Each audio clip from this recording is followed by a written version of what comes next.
Kalimutan mo na raw yung nakaraan. Huwag ka nang magbabad sa past. Because the Israelites kept looking sa Exodus. Alam mo, nung panahon kasi namin, hinati yung dagat. Tapos na yon. Now they're in the verge of being subjugated and they're gonna be subjected to slavery. Kaya sinasabi nila, nung araw, hinati ng Diyos yung dagat. Tapos na yon. Nung araw, nag-cross kami sa Red Sea. Tapos na yon. Now, God is not denying the past. He's refusing to let it define your future. Hindi dinideny ni God yung past. No, if you keep focusing on what I did then, sabi ni God, you're gonna miss what I'm doing now. Alam mo, nung 1974, ako employee of the month. Employee of the month! 52 years ago na yon. Si Lord, hindi niya sinasabing, kalimutan niyo nakaraan, magkaroon kayo ng amnesia. No.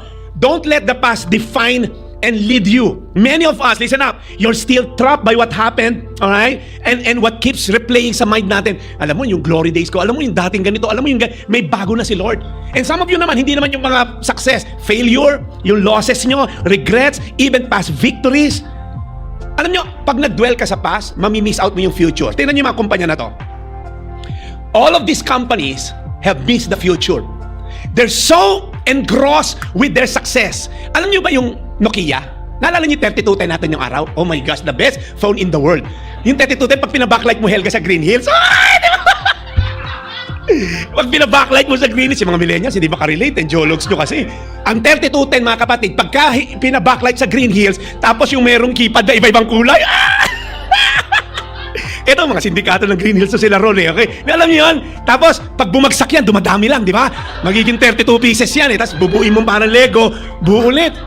Pag binato sa akin ni Grace nung araw yan, dumadami lang no? Tapos, buo ulit. Tapos, ang tindi ng 3210, yung snake, di ba?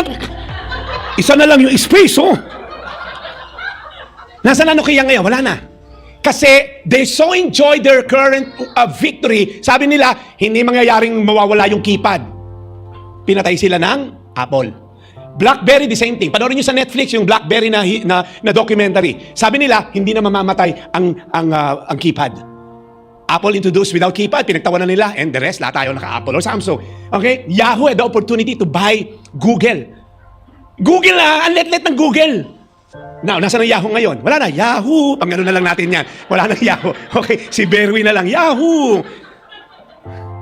MySpace. Before there's a Facebook, there's MySpace. Eto, alam niyo Blockbuster? Panahon ni Lito Sian. Yung nagre-rent ka, pupunta ka sa isang tindahan, magre-rent ka ng VHS, saka VCD, dahil ayaw mo ng mga pirated na DVD, tapos ibabalik mo. Kumikita sila $800 million a year sa mga fee na mga late due. Kasi pag na-late ka dyan, meron kang due na fine.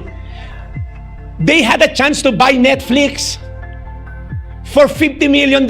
Netflix to Ang Netflix naman during that time, hindi yung Netflix na alam nyo pa ngayon, mag-order ka ng catalog, ipapadeliver sa'yo sa mail yung DVD, and then papanoorin mo. And then ibabalik mo. Walang late charge.